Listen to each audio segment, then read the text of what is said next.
Hello guys, అందరు ఎలా ఉన్నారు? ఈరోజు నేను ఫ్రాన్స్ దమ్ బిర్యానీ చేస్తున్నాను. ఎలా అంటే ఫస్ట్ ఫ్రాన్స్‌ని 1 కిలో అనేది ఫ్రాన్స్ తీసుకొని దాన్ని నీట్‌గా ఉప్పు, పసుపు వేసేసి 2, 3 సార్లు నీట్‌గా కడిగేసి నీళ్ళన్నీ వంపేసి పక్కన పెట్టేసుకున్నాను. పక్కన పెట్టేసుకున్న తర్వాత ఇప్పుడు ఒక బౌల్ తీసుకొని బౌల్‌లో ముందుగా క్లీన్ చేసి పెట్టుకున్న ఫ్రాన్స్‌ని వేసుకోవాలి. అలాగే 2 స్పూన్లు అనేది సాల్ట్, అర స్పూన్ అనేది పసుపు, అర స్పూన్ అనేది కారము, తర్వాత 1 స్పూన్ అనేది అల్లం వెల్లుల్లి పేస్ట్ వేసేసుకొని ఫ్రాన్స్‌ని మసాలా అంతా పట్టేంత వరకు బాగా కలిపేసుకొని ఒక 10 నిమిషాలు అనేది పక్కన పెట్టేసుకోవాలి. పక్కన పెట్టేసుకున్న తర్వాత ఇప్పుడు ఒక బౌల్ తీసుకొని దాంట్లో ఒక గ్లాస్ అనేది నేను బాస్మతి రైస్ తీసుకున్నాను. అవి ఒక అరకిలో ఉంటాయి. బాస్మతి రైస్ని కూడా 2 సార్లు నీట్‌గా కడిగేసుకొని పక్కన పెట్టేసుకోవాలి. పక్కన పెట్టేసుకున్న తర్వాత ఇప్పుడు 3 ఆనియన్స్ తీసుకొని వాటిని సన్నగా పొడవుగా కట్ చేసుకొని పక్కన పెట్టేసుకోండి. ఇప్పుడు గ్యాస్ వెలిగించి గ్యాస్ మీద కడాయి పెట్టేసుకొని కడాయిలో 4 స్పూన్లు అనేది ఆయిల్ వేసేసుకొని ముందుగా మనం పొడవుగా కట్ చేసి పెట్టుకున్న ఆనియన్ వేసేసి ఆనియన్స్ని బ్రౌన్ కలర్ వచ్చేంత వరకు వేయించుకోవాలన్నమాట. వేయించుకొని పక్కన పెట్టేసుకోండి.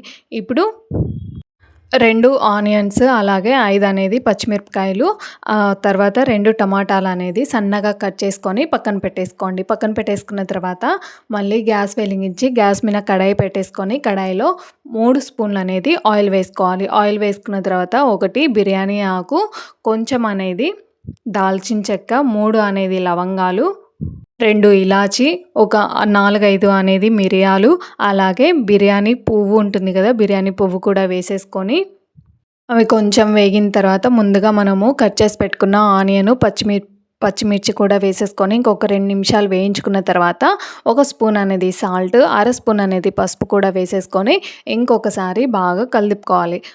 ఆనియన్స్ అనేది గోల్డెన్ కలర్ వచ్చిన తర్వాత 1 స్పూన్ అనేది అల్లం వెల్లుల్లి పేస్ట్ వేసేసుకొని ఇంకొకసారి ఆనియన్స్ని బాగా వేయించుకోవాలన్నమాట. వేయించుకున్న తర్వాత ముందుగా మనము కట్ చేసి పెట్టుకున్న టమాటా ముక్కల్ని కూడా వేసేసుకొని ఇంకొకసారి బాగా కలిపేసుకోవాలి. కలిపేసుకున్న తర్వాత టమాటా ముక్కలు అనేది కొంచెం మెత్తపడ్డ తర్వాత 1 స్పూన్ అనేది కారము, అర స్పూన్ అనేది జీలకర్ర పౌడరు, ఇంకొక స్పూన్ అనేది ధనియా పౌడరు, అర స్పూన్ అనేది గరం మసాలా పౌడర్, ఇవన్నీ వేసేసుకొని మసాలా అంతా బాగా వేయించుకోవాలన్నమాట. వేయించుకున్న తర్వాత ముందుగా మనము మసాలా కలిపి పెట్టుకున్న ఫ్రాన్స్ ఉంటాయి కదా, ఫ్రాన్స్ అనేది వేసేసుకొని ఇంకొక 5 నిమిషాలు అనేది ఫ్రాన్స్ని వేయించుకోవాలి. వేయించుకున్న తర్వాత వాటర్ అనేది రిలీజ్ అవుతాయి.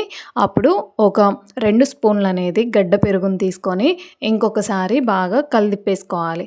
కలిపేసుకున్న తర్వాత ఒక 5 నిమిషాలు ఉడికిన తర్వాత ముందుగా మనము కొత్తిమీరని, పుదీనాని చిన్నగా కట్ చేసుకొని పక్కన పెట్టేసుకున్నాం కదా, సన్నగా కట్ చేసి పెట్టుకున్న పుదీనా, కొత్తిమీరను కూడా వేసేసుకొని ఇంకొక 2 నిమిషాలు ఫ్రాన్స్ కర్రీని బాగా కలిపేసుకున్నామంటే ఫ్రాన్స్ కర్రీ అనేది రెడీ అయిపోతుంది. దాన్ని పక్కన పెట్టేసుకోవాలి. పక్కన పెట్టేసుకున్న తర్వాత ఇప్పుడు గ్యాస్ వెలిగించి గ్యాస్ మీద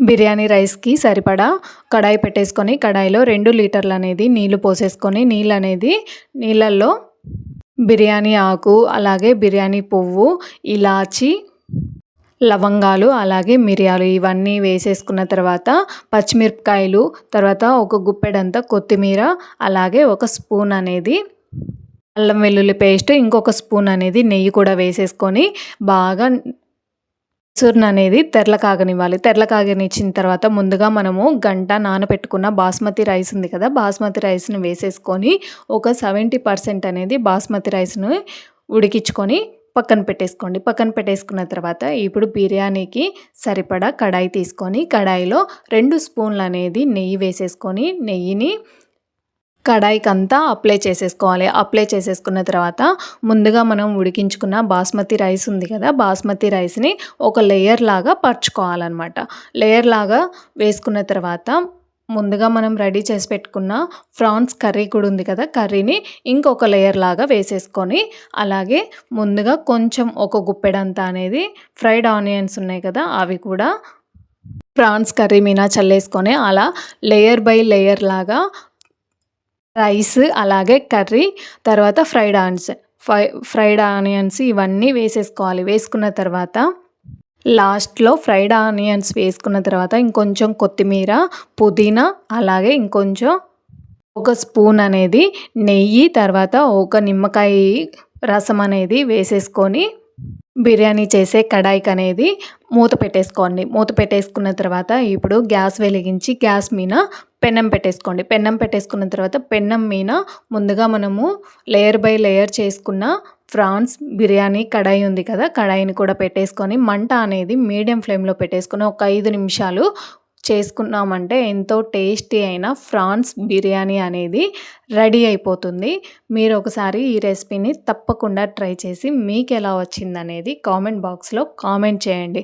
అలాగే నా రెసిపీ కనుక మీకు నచ్చినట్లయితే ప్లీజ్ నా ఛానల్ని సబ్స్క్రైబ్ చేసుకొని ఒక చిన్న లైక్ అండ్ షేర్ కూడా ఇవ్వండి.